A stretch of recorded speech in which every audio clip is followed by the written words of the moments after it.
कुछ लोग अब भी ये कह सकते हैं कि ये भारत के खिलाफ कॉन्स्पिरेसी हो रही है, लेकिन आप नींद से जागिए, देखिए सच क्या है, हो क्या रहा है और चल क्या रहा है इस देश में, इस दुनिया में। कुछ ऐसी कंपनियां हैं, कुछ ऐसी लॉबीज हैं जो पूरा कंट्रोल अपने हाथ में लिए हुए हैं। वो अपने हिसाब से इस देश को, इस दुनिया को चला रही हैं। मैं बात कर रहा हूं कि अभी के इंसिडेंट्स की।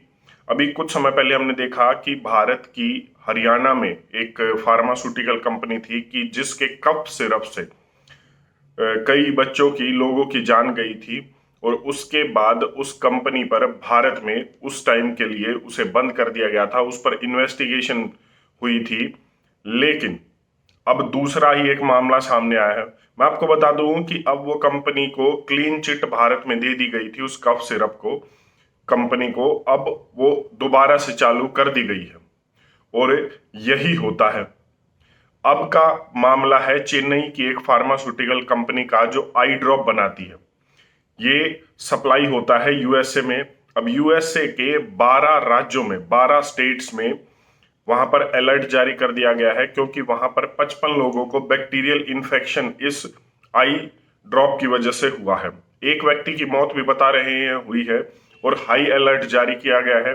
वहीं दूसरी ओर जब भारत में देखा कि यूएसए में ये बात पहुंची है, यूएसए में ये इंसिडेंट हुआ है, तो यहां पर एक टीम चेन्नई की उस फार्मास्यूटिकल कंपनी में भेज दी गई ताकि वो इन्वेस्टिगेशन करे, चेक करे कि हुआ क्या है। लेकिन सवाल ये है कि क्या कुछ निकलेगा।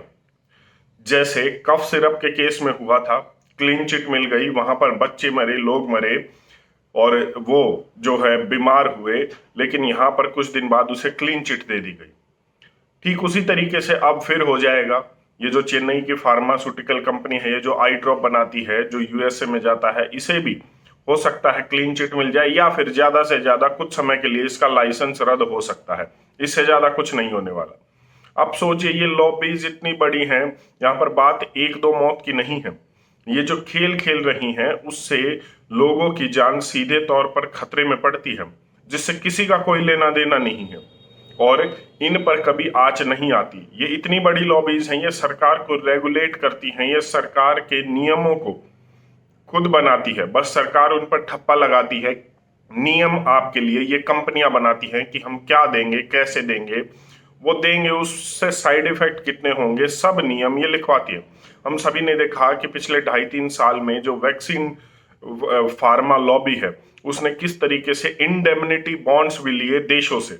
मतलब उनकी वैक्सीन लगाने से अगर कोई व्यक्ति मर जाता है या किसी को साइड इफेक्ट होते हैं, तो उसके लिए वो कंपनी जिम्मेदार नहीं होगी। अब समझिए ये खेल कहां तक जा रहा है। मतलब आपको एक कहा जा रहा है कि आप ये दवाई लीजिए, ये आपके लिए जरूरी है, आप ले रहे हैं, वरना वो लोग कह रहे हैं कि आपको नौकरी पर नहीं आने दिया जाएगा, आपकी नौकरी पर खतरा आ जाएगा, आपको सरकारी राशन नहीं दिया जाएगा। आपको एक तरह से बाध्य कर रहे हैं, मैंडेटरी कर रहे हैं वो चीजें लेने के लिए। दूसरी ओर ये कह रहे हैं कि हमने तो इमरजेंसी में बनाई है, अगर आपको कुछ हुआ, अगर आपकी मौत हो गई, तो हम जिम्मेदार नहीं होंगे, सरकार जिम्मेदार नहीं होगी। ये कितनी बड़ी लॉबीज हैं और क्या चल रहा है आप देखिए। विरोध जरूरी है, नियम जरूरी है बनने, नेताओं से सवाल जरूरी है होने कि अगर ऐसा सब है तो इनके खिलाफ कड़े नियम बनाने चाहिए, ताकि हमारा बचाव भी हो, ताकि हम भी बचे रहें और ये कंपनियां कुछ भी गलत करने से पहले डरे।